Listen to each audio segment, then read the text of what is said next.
Good morning, good afternoon, whenever you're viewing this.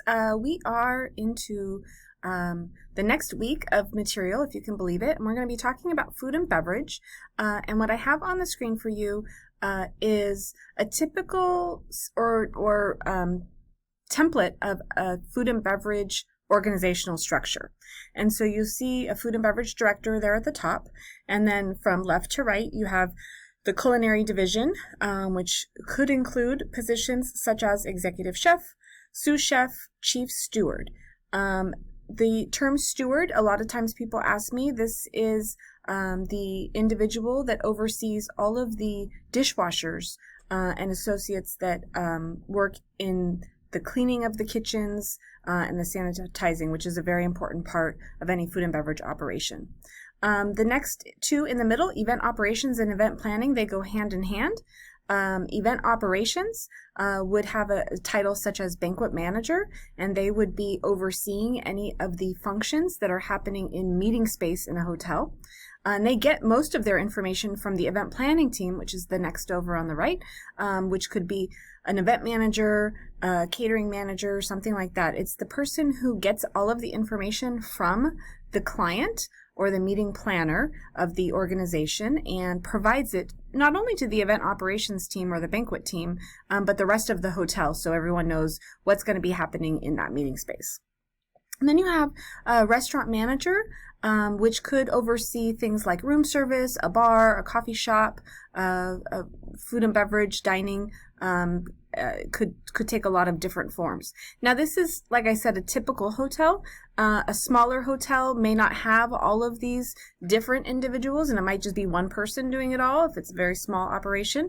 Or if it's a large operation, it could have many more layers. You think about some of these bigger hotels in Las Vegas that have 22 different dining options, pool bars, other things like that. So, like I said, this is a kind of standard or generic version, and I'd love to hear any of your feedback on any other things that you've been exposed to in your hospitality careers so far. And so after we've looked at those positions a little bit, and you can read more about it in chapter 4 in your book, there is also some math component as well, but it is very similar to the same structure that you were thinking about last week in the rooms division. And so we're thinking about labor cost percentage, your cost of labor divided by your food sales, or food cost percentage. That's the cost of the food, like how much in bills did you receive from all of the food that you bought, and then how much did you receive once you sold those. And so I have an example here. If a food and beverage department had $12,379 in sales, and the invoices from all the purchases of all the food that was used to be able to create those sales was $3,499, and then also you think about 8 cooks that worked 8 hours each for $18 an hour, and thinking about food cost and labor cost, you would take for food cost, I'll start with that one first. You take the cost of all of the bills for all of the food that you purchased that went into making the dishes, $3,499 divided by $12,379, which is the sales that you received, right? And then labor, that would be the 8 hours times $18 times the 8 cooks. So the total cost, $11.52, divided by those sales. So these are just some examples so that you can understand the metrics involved. So there are some other materials that you'll be able to view that helps give you a more full picture and understanding of the food and beverage discipline. And I wanted to prep the assignment that we have next, which is going to be a beverage assignment.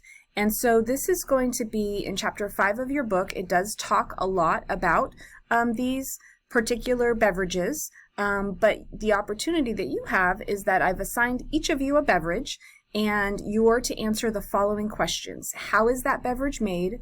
Where does it come from? What are some trends? And what food does it pair best with or go with?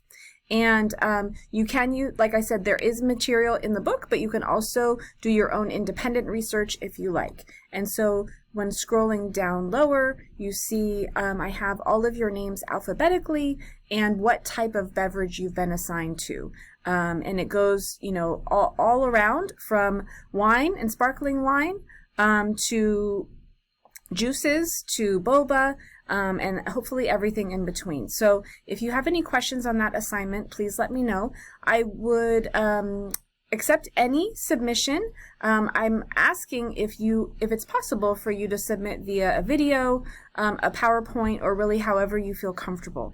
What we're going to do is I'm going to share your submissions in a future assignment so that you can learn from each other all about that beverage. So remember, we're answering the questions: how is it made? Where does it come from? What are some trends? And what food does it pair best with?